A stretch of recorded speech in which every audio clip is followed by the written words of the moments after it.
The words spe fretus, meaning relying on hope, are drawn on the arms of his family coat. He was the first Russian navigator who managed to double the globe. On the report of his round-the-world voyage, the Russian Emperor Alexander I made a resolution by himself: national property, to be kept forever. The name of this navigator is Ivan Fedorovich Krusenstern.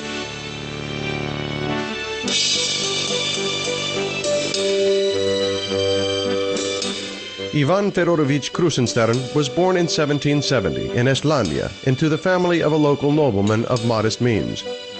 In 1785, he became a naval school cadet as desired by his father. The boy, spoiled by his parents' love during these school years, turned into a genuine sailor. After the graduation from college, he participated in the war against the Swedes, and in 1793 to 1799, he served on an English ship together with other young Russian sailors in the Atlantic and Indian Oceans.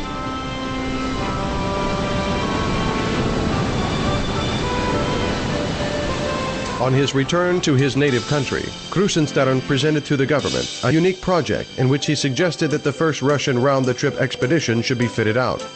In his opinion, it had to raise the prestige of the Russian Navy and make Russia stand in a row with the great naval powers, England, Spain, and France. Besides, Russia badly needed suitable naval routes for trade with China and for the supply of Russian colonies in America. It took about 2 years to deliver goods to the Far East by land across the whole country. In this period, part of the goods perished and trade companies suffered great losses. But Pavel I, on having read Krusenstern's report, rejected it downright, exclaiming angrily, "What nonsense!" Fortunately, there was a man who found no nonsense in the bold project of the naval officer. It was Nikolai Reznov.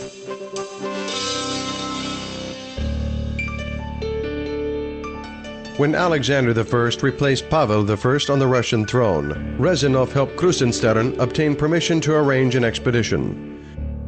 A Russian-American trade company, strongly interested in the opening of new naval trade routes, covered a great part of the expenses. On August 7, 1803, the ships of the first Russian round-the-world expedition set out from Kronstadt to sea. There was a diplomatic mission to Japan led by Reznov on board the ship Nadezhda that was under the command of Krusenstern. Emperor Alexander I himself arrived to see the travelers off. The expedition ships crossed the Atlantic and then, having circled South America, entered the expanse of the Pacific Ocean. And there the ships separated. The Neva sailed towards the coast of Russian America, and the Nadezhda, under the command of Krusenstern, sailed to Japan.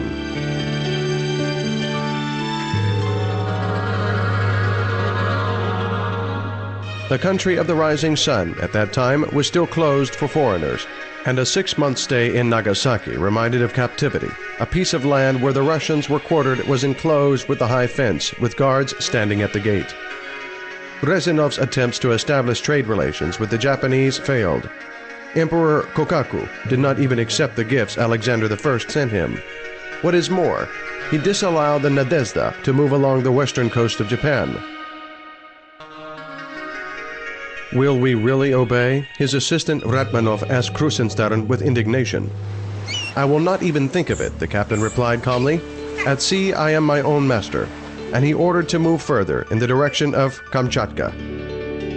During the whole summer of 1805, the crew of the Nadezhda were engaged in investigating the Okhotskoye Sea and the mouth of the Amur River.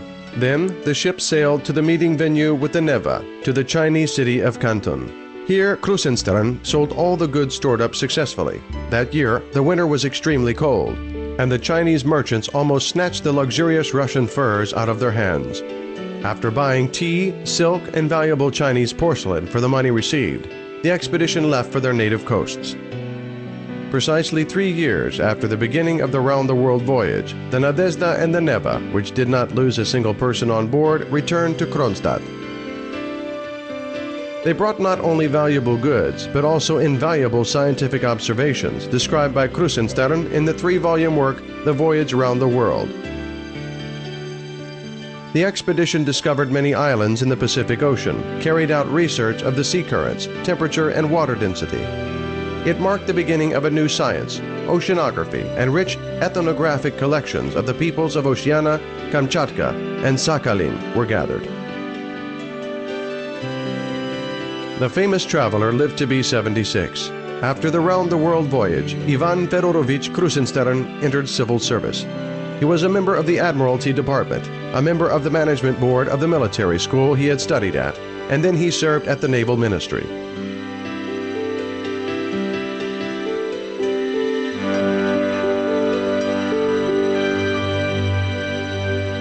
In 1946, a four-mast sailing ship, one of those proudly called windjammers at the beginning of the 20th century, was named after Krusenstern. Today, the students of the higher and secondary naval schools of Russia have their training aboard this ship.